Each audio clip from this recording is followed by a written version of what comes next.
form. So this is the symbol for water. Now if I take this off, look at this form.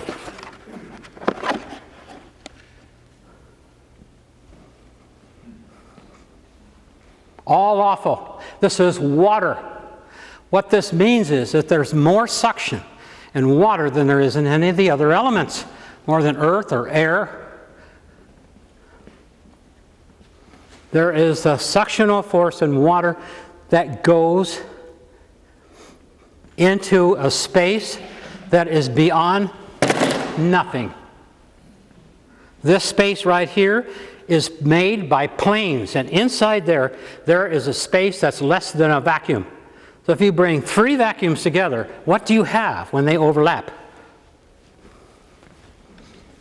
If I put this on here, you'll see what I mean. You see how it overlaps the center? This is all awful. That's why when I take it off, there's a space.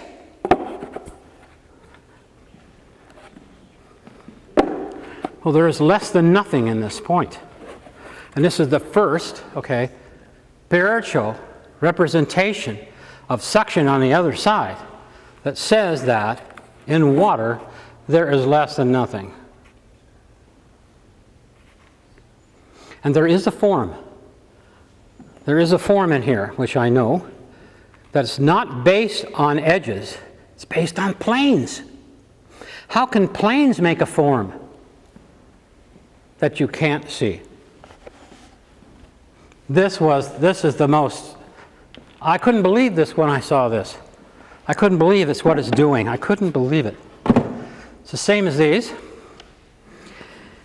Okay, the next one I went to, I had to go a long distance because this kept reoccurring. But they got smaller and smaller and smaller and smaller until they touched. Now where is the seven-sided form? It's right there. Now what's happening is the seven-sided form is bending at this point, right there. It is going across and then bends in. So that is where the suction is. This one also has the same kite. They all do. But to go where these points meet again, the form looks like this.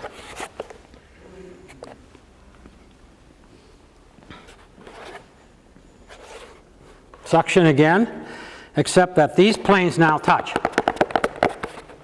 No gap. They touch. There's a point.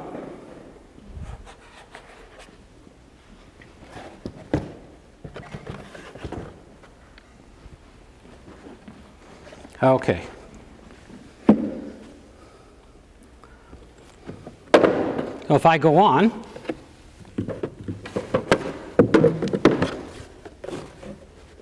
with this, let's see if I show you this. What's happening here? There's your kite, just like before.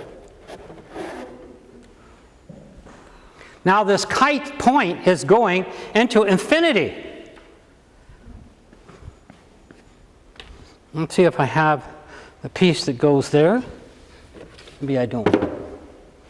But I can take this piece and put it right on there, and it becomes suction.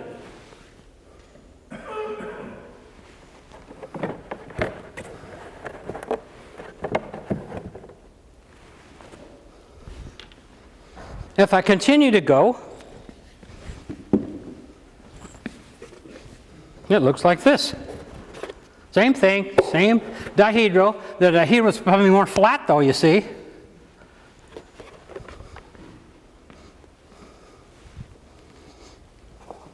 It's almost flat.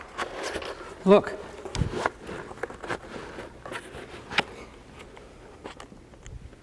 Now if I make this into a kite or into the seven-sided form, I don't know how far it goes up. I'm not going to make it, that's for sure. But then, if I take this all the way out and I flatten this out, All of these forms are coming from a prism. A triangular prism, which is based on the 3. And as soon as the projective geometry people tell you that two parallel lines meet in infinity, if that's the case, these lines will also meet. Therefore, again, is the 7-sided form. It's not a true 7-sided form in that they're equal surfaces, but the 7-sided form is going all the way through these, all the way to the tetrahedron. And that's where this form comes from. It comes from this side, suction. This form is based on suction, not on pressure. This happens to be the left ventricle of the human heart. You can go on a website, it's called, not artistic science, it's called heartistic.science.org. There's a lecture on there for 2 hours I gave and a whole bunch of papers. I read 50 papers on it, and you can read every one of them if you want. All right, so what do we have here? What do we have here? What is this saying? It's saying that in the spiritual world,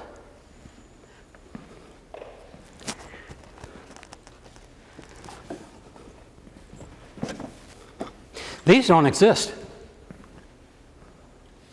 These aren't in the spiritual world. So the cube, okay, is related to us because we are on the planet Earth. And what does this represent? This represents to me 12 human beings. 6 males, 6 females. And the struggles that we go through into the 3-dimensional world. Okay? This has not anything to do with Akasha or the etheric or anything like that. This has to do with human beings being human. And this, okay, comes from this one. And this one turns into this one. So these are both earth forms. Now in the spiritual world, what we found was, here, is that everything is triangles. They're all triangular. Okay? There's no squares and there's no pentagrams. There are only triangles.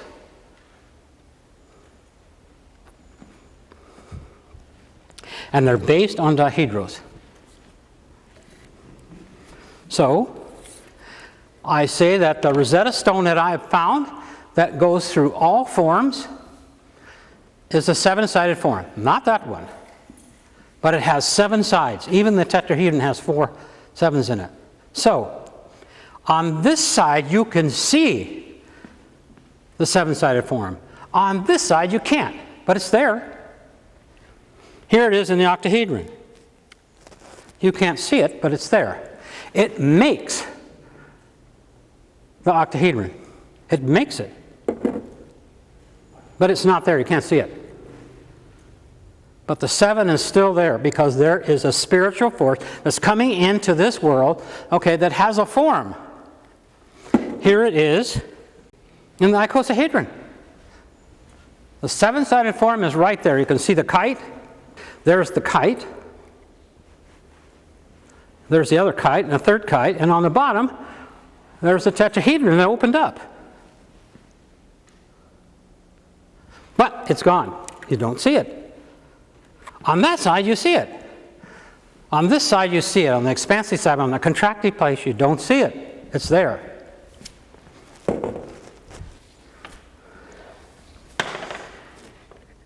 And the dodecahedron is there too, but it's completely inside. So there it is there. And in the bottom, there are the 3 again. They're yellow. Those are the the 4 that makes the tetrahedron. And the tetrahedron opens out until it hits the face, the exact middle of the pentagon, and then goes up to the very point. And there is your 7-sided form again, in this form.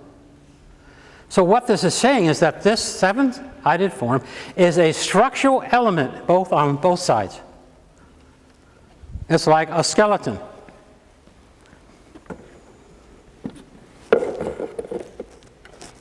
And in the cube, there it is there. It fits into a cube. It has the yellows, the 4 yellows, and then the blue kites. And what's so amazing is that one is exactly the same. Let's see if I have it here. Maybe not. I do. This is the same form.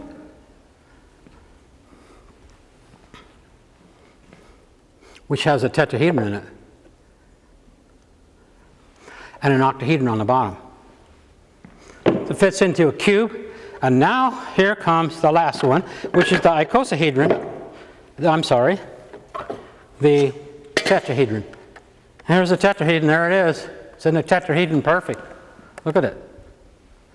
The same 7-sided form. Perfect in the tetrahedron. All of them.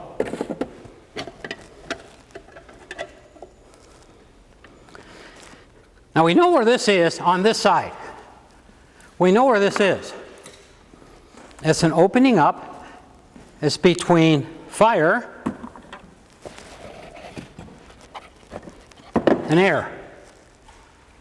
That's where this form is, between these two. Which, of course, in this case is the tetrahedron. Well, it's the balance between fire, but on this side is warmth, and air. On this side is light. That's where the 7-sided form that's perfect of the human heart sits. On this side. But on this side, it doesn't appear. It's supposed to be here, and the problem is where is it? How does it come in? How does this become in here?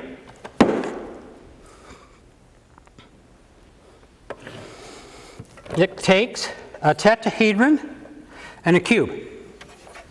If you take the tetrahedron and you put it into a cube and you vortex it, you spin it, just the way all the trees come in, all the way the plants come in, all the tornadoes, everything is coming in through vortexes. In a cube, the tetrahedron vortexes into the 7-sided form perfectly, and it goes all the way to the middle, right up here, which is the octahedron, or this one. This one isn't on this side. It's over there. But if you put it in the cube, which represents Earth, and you put fire into Earth, and you vortex it, you now have the 7-sided form, perfect, on this side. And this is the heart. So what that means is that this form, and no other form, which is very interesting, this form, okay, can speak to this side because it has the same form. This form is over here on this side, and this side is the contracted form. There they are. They're the same. So here they are together. This is, we can call it whatever, the etheric, you can call it the expanded, whatever, but this is the correct proportion between these two worlds, this one and this one. So what it's saying is that through our heart, we can connect to the other side, through our heart, not through our brain. We have to have a thinking heart.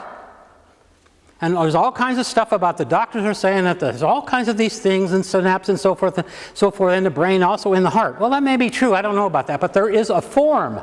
Okay, I'm showing you that there is a logical, a perfect form, a perfect 7-sided form that speaks the spiritual world through us, through our heart. This is the first time that heart thinking has been proven in a lawful way. The other way is subjective. This is objective. You can't fight it. It's there. You can't fight the process because it has a protocol, and this has a protocol too. And we've been using it. Except that in 2000, January, I found this form. So as something came in 2000, January, something came in to bring this form in here, because this form, okay, is there's this picture of this guy that looks into the spiritual world, and he's kind of on his knees, and he looks through this surface, and there's the spiritual world there, and he's still on his knees looking out from the earth and looking at the spiritual world. Remember that photograph or that drawing? I didn't do that. Okay?